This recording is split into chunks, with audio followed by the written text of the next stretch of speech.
I was doing 3 characters in 1 week. In 1 week? Yeah, so I was rehearsing for Liwanag. I was doing All Saints Day, and then I was finishing One Hit Wonder.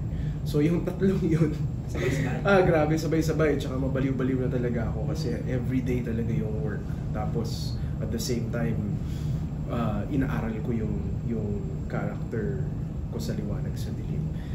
Kung paano gawin, at a certain point, you know, syempre as an actor, you always want to, you know, be as, you know, real as possible when it comes to your pursuit in the truth. But at times, wala. Your body kasi doesn't know that you're acting.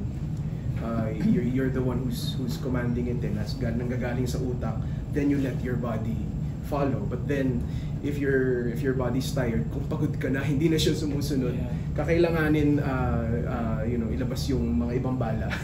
Kailangan mo maghanap ng bagong technique, you know, para mas maging effective. And there are all sorts of ang daming masyadong techniques, you know, na ako rin na through the years natutunan ko na. But I'm thankful na dun sa 3 projects na yun, at ang laking bagay nung mga kasama mo, kasi sila yung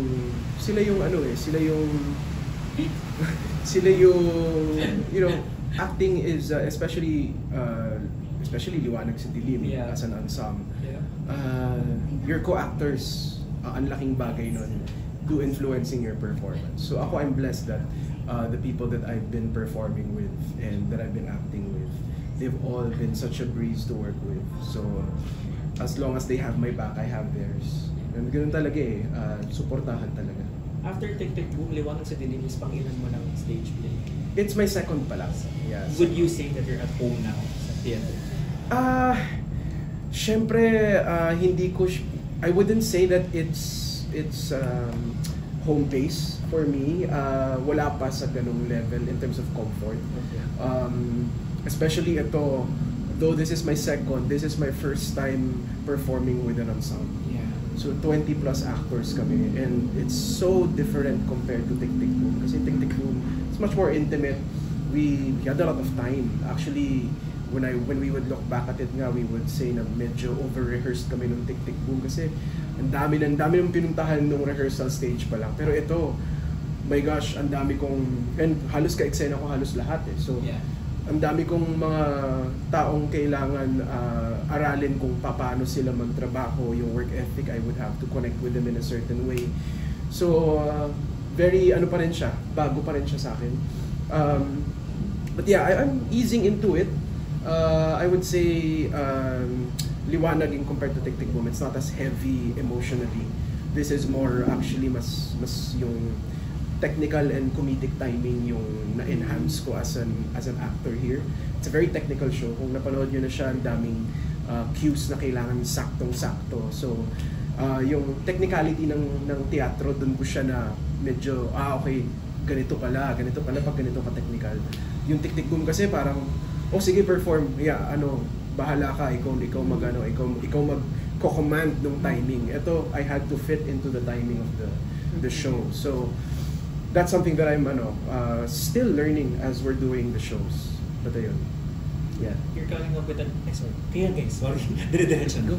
Kaya boy. Sorry. Khalil, in spite of your busy schedule, parang kayong busy ni Gabi. Oo, grabe. Pumasok nito sa bahay. Oo, my goodness. Pinag-usapan pa lang natin yan before. Yes, so... So, kamusta naman?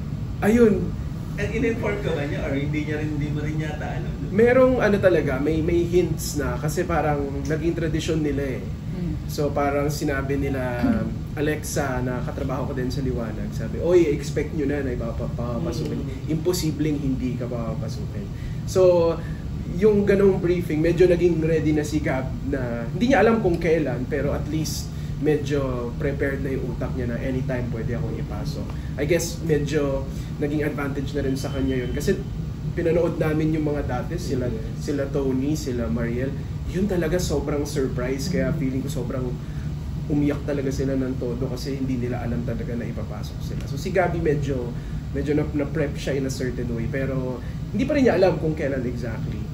Pero grabe yun, si Gab, tatlo din yung ginagawa niya ngayon. She's hosting, she's doing Slay, tapos may Sangre pa. So, it's been a very busy first quarter. Grabe, matatapos pa lang yung March. Actually, ngayon ko lang na-realize na, oh my gosh, ang dami namin ginagawa. Yes. But then, sobrang blessed kaming dalawa.